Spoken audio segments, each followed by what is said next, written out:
Salam sejahtera, terima kasih kerana bersama dengan saya di Nazilin Unity Channel. Pak Lah meninggal dunia pada usia 85 tahun. Perdana Menteri kelima Pak Lah meninggal dunia di IJN.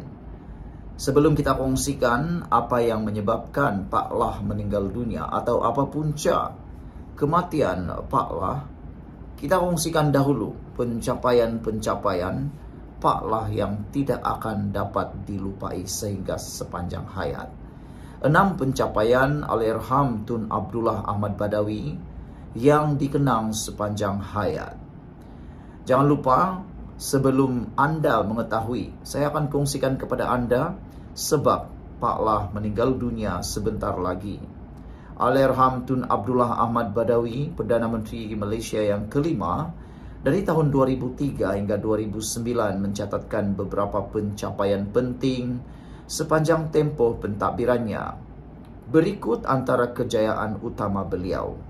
Pertama, kemenangan besar pilihan raya 2004. Dalam pilihan raya umum tahun 2004 yang merupakan pilihan raya pertama beliau sebagai Perdana Menteri, Barisan Nasional menang 198 daripada 220 kerusi parlimen.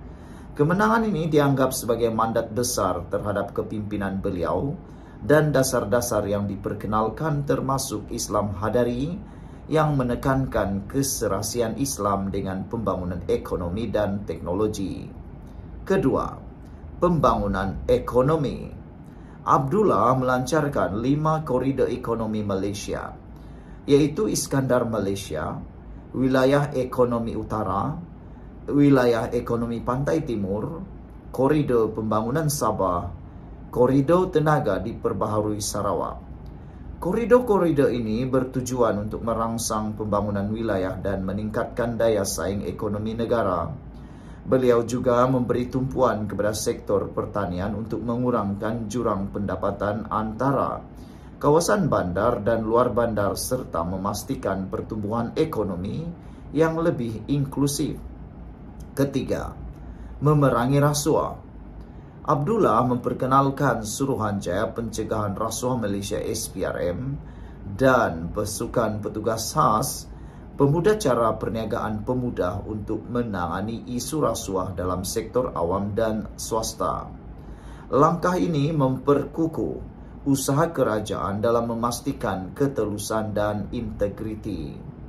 Keempat, pembangunan modal insan. Abdullah diingati sebagai bapa pembangunan modal insan dengan pelbagai dasar diperkenalkan untuk memantapkan modal insan Malaysia. Kelima, pengiktirafan industri halal. Di bawah pentadbiran beliau, ekosistem industri halal Malaysia diperkukuhkan, menjadikan negara sebagai peneroka atau peneraju global dalam sektor ini.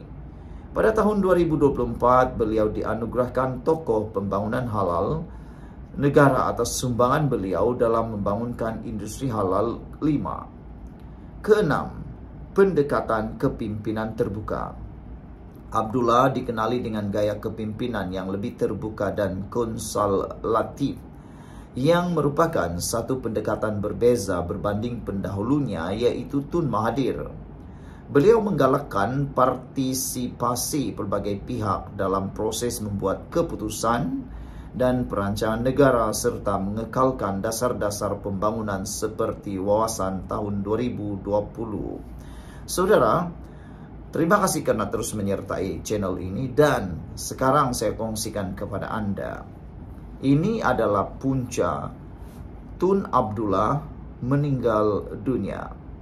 Bekas Perdana Menteri Malaysia Abdullah Ahmad Badawi meninggal dunia pada usia 85 tahun setelah kesihatannya merosot sejak beberapa tahun kebelakangan ini.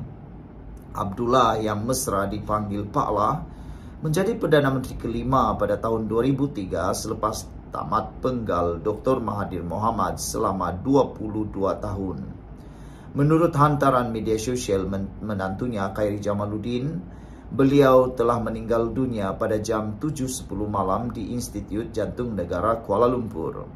Secara berasingan, IJN berkata, Abdullah dimasukkan ke hospital pagi semalam selepas mengalami kesukaran bernafas dan segera menerima rawatan rapi di unit rawatan koronari. Dikenali sebagai seorang yang mudah, mesra, lembut tutur katanya dengan reputasi sebagai Mr. Clean, Abdullah memimpin Barisan Nasional meraih kemenangan pada PRU 2004. Bagaimanapun dalam PRU 12 pada tahun 2008, gabungan itu hilang majoriti 2/3-nya di Parlimen, selain kehilangan kawalan atas 5 negeri ekoran kebangkitan pembangkang ketika itu yang diterajui Pakatan Rakyat. Dalam usaha melaksanakan reformasi politik dan ekonomi, kerajaan Abdullah dan Khairi sentiasa diserang oleh Mahathir dan pembangkang menghakis sokongan terhadap Barisan Nasional. Abdullah menanggung beban kekalahan PRU 12 lalu mengundurkan diri akibat tekanan tidak sampai setahun kemudian. Beliau meninggalkan istrinya Jane Abdullah dan 2 anak Nori dan Kamaluddin daripada istri pertamanya Endon Mahmud yang meninggal dunia akibat kanser payudara pada tahun 2005. Beliau juga mempunyai 2 anak tiri, Nadia Kimi dan Nadine Kimi, daripada perkahwinan terdahulu Jane. Abdullah, anak jati Pulau Pinang, menjadi pejabat awam lebih sedekad sebelum menceburi dunia politik.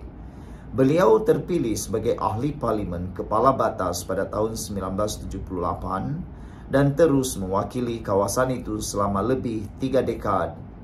Beliau dilantik sebagai Timbalan Menteri Wilayah Persekutuan pada tahun 1980 ketika Husin On menjadi Perdana Menteri. Selepas Husin berundur, Abdullah menjadi menteri di Jabatan Perdana Menteri dan Jemaah Menteri pertama Mahathir. Setelah memegang banyak portfolio lain seperti pendidikan, pertahanan, hal ehwal dalam negeri dan luar negara serta keuangan, Abdullah kemudian menjadi Timbalan Perdana Menteri ketiga Mahathir pada tahun 1999. Tidak lama selepas Anwar Ibrahim dipenjarakan dan gerakan reformasi tercetus.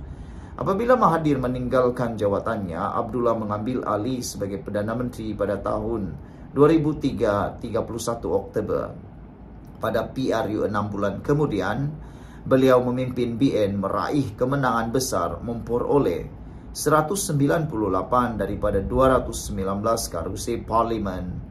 Bagaimanapun serangan berterusan terhadap kerajaannya daripada Mahathir dan pembangkang memuncak dengan kehilangan 58 kerusi dan majoriti 2/3 yang lama dipertahankan oleh BN di Dewan Rakyat pada PRU 2008.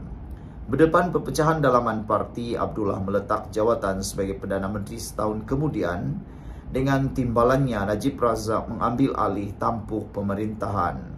Abdullah kekal berkhidmat sebagai ahli parlimen kepala batas sehingga penggal terakhirnya. Selepas meletak jawatan sebagai Perdana Menteri, Abdullah menarik diri daripada perhatian umum dan menumpukan masanya dengan keluarga dan penulisan. Kesihatannya mula merosot pada tahun September 2022. Khairi mendedahkan bahawa Abdullah mengalami demensia dan tidak dapat mengingati nama isteri dan ahli keluarganya yang lain. Sekian dulu untuk kali ini. Kita jumpa lagi. Bye-bye.